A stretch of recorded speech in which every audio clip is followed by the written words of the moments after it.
This is how I broke the world record of going to 64 games at a World Cup in 28 days. But we had some dodgy moments. Thogden, big-time YouTuber. I guess you fly out to Qatar business class, Theo, eh? No business. Standard Thogdad. The reason we flew out early was we wanted to make sure that the trip would go well. We had a few planning days. So you're not doing this first class. Tell us about the place you stayed. I'm thinking 5-star hotel. No 5-star. We were in a 3-star apartment. You know, we shared a room. We had single beds. We were thrown in an area called Al Saad, which was great. A lot of people think Qatar is just this like high-end 5-star area. It's not. Where we were was where the workers are. You could go downstairs and for 1 Royale you get a tea. 8 Royales you get a shawarma, which by the way was lovely. So we were in an area that was quite poor for Qatar, and it was great for location because we could get to all the stadiums. The opening game, Qatar against Ecuador. Qatar-Ecuador was crazy because it was the furthest stadium away and we already were getting problems. The traffic on the roads was insane. So we were thinking, how are we going to be able to do this when there's back-to-back games? When I posted my video, it got taken down. I then posted another video, it got taken down. I posted 4 videos that evening. Turns out we filmed too much of the opening ceremony and it was getting automatically taken down. The first day of the tournament, it's 5 o'clock in the morning and you're up, aren't you, Theo? You are editing, you are worrying. I don't know if I'm going to be able to make content at the FIFA World Cup. Theo, you're doing the impossible challenge watching 64 games, but you're also a massive England fan. How did it feel going to the England game? It felt a little bit gutted knowing that I'd have to run off from the England game and won't be able to enjoy it with the fans after. And England put 6 goals past Iran. We were loving it. The fans were going crazy. 14 minutes extra time in the first half. 10 minutes extra time in the second half. So we were already worried that we weren't going to make the next match. So we had to leave early. You want to watch every minute. You want to have a few beers. You want to soak it in before and after. Did that spoil the experience a little bit as an England fan? I was thinking, how am I going to be able to do this for the rest of the tournament, knowing that I can't be there for the full match? The match is 2 hours. We've got an hour to get from one stadium to another for kickoff. When the England game actually ended, we only had about 20 minutes to get to the next stadium before kickoff. So we had to leave early and we were forced into those decisions, and I was very worried for the rest of the trip. Getting between games, was that sort of a luxury car waiting for you outside the ground? People think that we just had a bus wait for us to take us to the door of every stadium. We were getting the metro system when it was quicker, and if not, we were going to Uber drop-off points and begging drivers to take us to the next stadium through the best route that they possibly know. We were legging it from stadiums. We did whatever we could to narrow down the time. It was a race against time. Our bodies were shattered. This was the first day of 3 games. From now on, there's going to be 4 games. So the work day, how long was that, Theo? I was already tired after 3 games. I didn't even know what it was going to be like the next day when we have to get up for a 1 p.m. match. We all know that you're a massive Messi fan. There's a portrait behind you. Argentina 1, Saudi Arabia 2. Think back to that. How are you feeling, Theo? This was the story of the day. And it was the earliest match. So I was like, how am I going to do this every single day? We're barely sleeping. What were the Saudi fans like? Surely loads of them in the ground. The Saudi fans were spectacular. They took that place over. There was a 0-0 draw between Morocco and Croatia. Now, at that point, were you thinking either of these teams could do well in this tournament? First time we watched Morocco, and the fans were absolutely insane. As soon as they belted out that national anthem, my heart just skipped a beat. This is the best national anthem I've ever witnessed. Germany 1, Japan 2. Now, we now know this was the World Cup of surprises, but did you see that coming? I nearly missed the game. How did that happen? Our cameraman was like, we have to leave to make the next match before the end of the game. At the time, it was Germany 1-0. It was quite boring. İlkay Gündoğan had scored. I remember saying to my friends at halftime, watch out, Japan are going to make a comeback. I convinced my cameraman to stay till the end of the game, and guess what happened?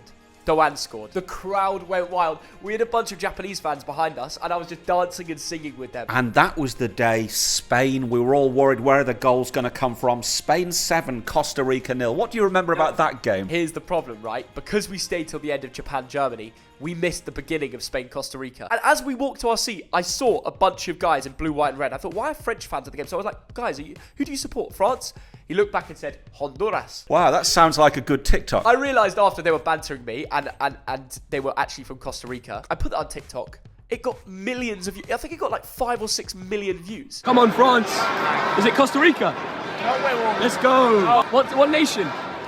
Honduras. I actually saw that same fan at the end of the Costa Rica run when they played Germany in Al Bayt Stadium a few weeks later. Let's just say he wasn't too happy, but we'll get to that later. We were flagging down taxis in the street, and it usually went well. I mean, we jumped into a taxi, but this time it didn't go too well, did it? We agreed a price of 150 Qatar Royales, and I think it was about a 24-minute journey, 25 kilometers, direct motorway, really easy. We got there, he shows a meter, and it said 520 Qatar Royales. That is £110. And we were already thinking, nah, this guy's taking the mick, because we agreed a price, and now he's trying to charge us more than double. We have to get police involved. So we got them over, and he was trying to tell the police we had to pay 520 Qatar Royals. I was like, what is going on? So the problem was, the game was starting soon, and we had an impossible challenge. We couldn't miss any big moments. We had to leave Thogden on his own with the police and a random Kareem Uber driver who was trying to scam us.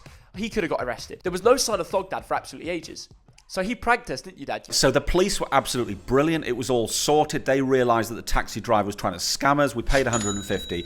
Then I walked to the ground, and on the way I saw Vooj. How about if you ring Theo and say, I've just seen your dad being arrested. Now, Theo, did you fall for that or not? Yes, I thought you got arrested. Anything could have happened. They could have sided with the Uber driver, and you wouldn't have cash on you, so you would have gone to the police station. I think it was the next day, Theo. We actually found a taxi driver that we thought was brilliant called Mubarak. Tell us about Mubarak. We had such good connection with him.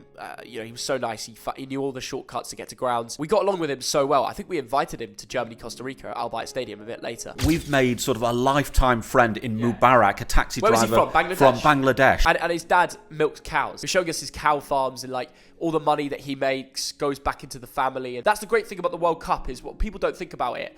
They've created so many jobs indirectly. Like by giving him money for taxis, is going to his family, his son back in Bangladesh, and his dad who's still working on the cow farm. That's a beautiful thing. So Theo, you went on Sky Sports. You said Cristiano Ronaldo was going to be a flop. What was the reaction to that? People were giving me backlash. And it wasn't just backlash. It was all sorts of threats, like hoping that my flight would crash on the way home. What do people do with their lives if they're going on Twitter and they're hoping that I was going to die just because I said that Ronaldo would flop in the tournament? So how do you deal with that level of hate? I make content to make people happy and entertained. If you don't like my content, don't watch it. But I can understand people saying, I disagree with that. I think Ronaldo's going to have a good time. But you're saying death threats and that sort of thing. You can always disagree and say, look, Theo, I don't think you're right with your Ronaldo comment. Kids online, you don't understand that you can really affect somebody like that. You'd gone on, I think, one of the media and mentioned a guy called Enzo Fernandez, Theo. Tell us about that. I went on Sky Sports and said Enzo Fernandez would be player of the tournament. People laughed at me and said he won't even play. He turned out to be young player of the year. Belgium 0, Morocco 2. That will have surprised a lot of people. Talk more about the Morocco fans and this link that you seem to have developed with them. I remember Ziyech put a ball in, and then I saw the net bulge, and I was behind the goal with the Moroccan fans. I forgot where I ended up. I was in a different row, a different seat, holding a random Moroccan that I'd never met before. And this is beautiful, because you're an English YouTuber, and suddenly your Morocco videos, Theo, are getting 1 million views. Where did that come from? And I'm getting comments saying that these people, want to give me citizenship. They want to welcome me to the country. They want me to go to different matches. They were offering me all sorts, like free holidays to go there. They're just so nice. They're so kind. They were so thankful for me to publicize their country. But it's the least I can do, because their team and their fans were the best at the World Cup. November the 28th, Cameroon 3, Serbia 3. But Theo, you're having health problems at this point. This was the day my body gave up. I remember getting up in the morning. My body just didn't want to eat. It didn't want to go to the toilet. It didn't want to do anything, to be honest. My cameraman was like, look, we've got to film this for Copa and Crypto, the guys that I was making the daily reels for. We've got to show off their fans. You've got to come back and speak about it. It's a 3-3 draw. It was an amazing game. So we've now gone to 32 games, and we get to this stage, Theo, where for the next 4 days, there's going to be 2 games simultaneously. Now, surely you had to go to maybe 1 or 5 minutes of a game. Isn't that a waste of a ticket? Isn't that a ticket that could go to a real fan? The tickets we were allocated from Crypto.com were affiliate seats. Everyone that was in our area was corporate. You can see that from my videos. Like, when the goal went in, it wasn't like a crazy Argentinian. It was like a local American who's gone there, who works for the company. I remember times going over to my left side and be like, okay, a corner kick is when the ball is kicked off by the corner flag and they have an opportunity, but they didn't know what it was. I understand when people are saying I'm taking a ticket, but at the same time, we had to do it for the challenge, and we were taking tickets away from affiliates, FIFA partners. You missed the first half of Wales against England. How did that feel? So I turned up at half-time to England-Wales, and there were goals in the second half. Not 1, not 2, but 3. So I turned up at 0-0. There was a 48th minute goal, 51st minute goal, and then one later on. Rashford duo, Foden with another. I was loving life. I was like, I should just turn up at halftime every time. Brilliant timing. And it's fair to say, I mean, we're members of the England Travel Club. We bought our tickets for those England games. Every England game, we were sitting with the England fans because we bought our tickets. We still paid for that. We bought our own flights to Qatar because we were going to go out there and support England no matter what. When this challenge came in 2 weeks before the event, we were very happy, but one agreement was we're still going to be with the England fans. December the 1st, Canada 1, Morocco 2. But Theo, I think you nearly missed that game. What happened? We went to Croatia, Belgium for 1 minute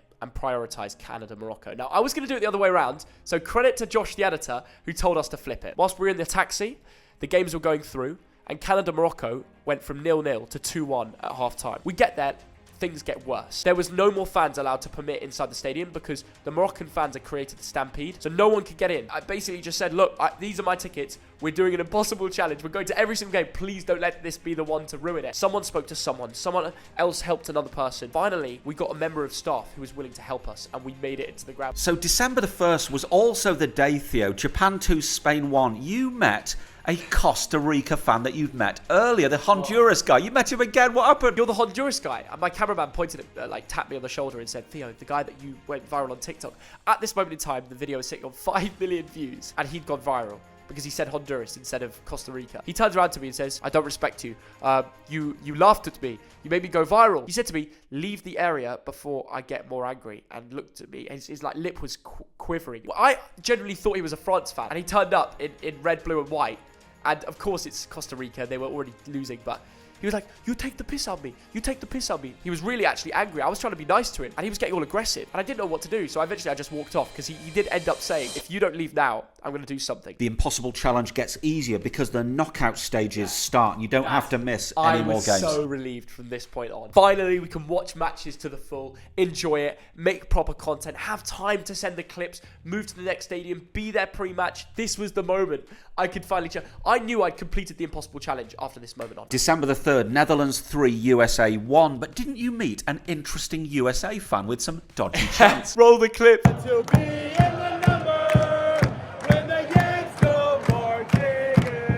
Those US chants were so funny. We then saw that guy at Japan 2 days later. Stay tuned for what happened, because you'll be surprised. England beat Senegal, Theo. So at this stage, were you thinking football's coming home? I was thinking we're in a great position. We've just smashed Senegal. We're looking good. Yeah, I loved it. I hate thinking back to... I don't really want to speak about it. And after that incident, after crashing your desert buggy, or someone else was driving, of course...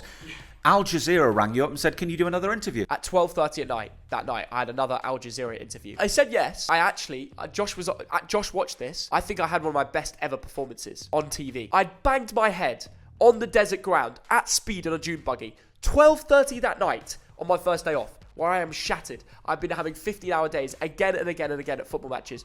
I performed my personal best on TV, speaking about Morocco. God was with me.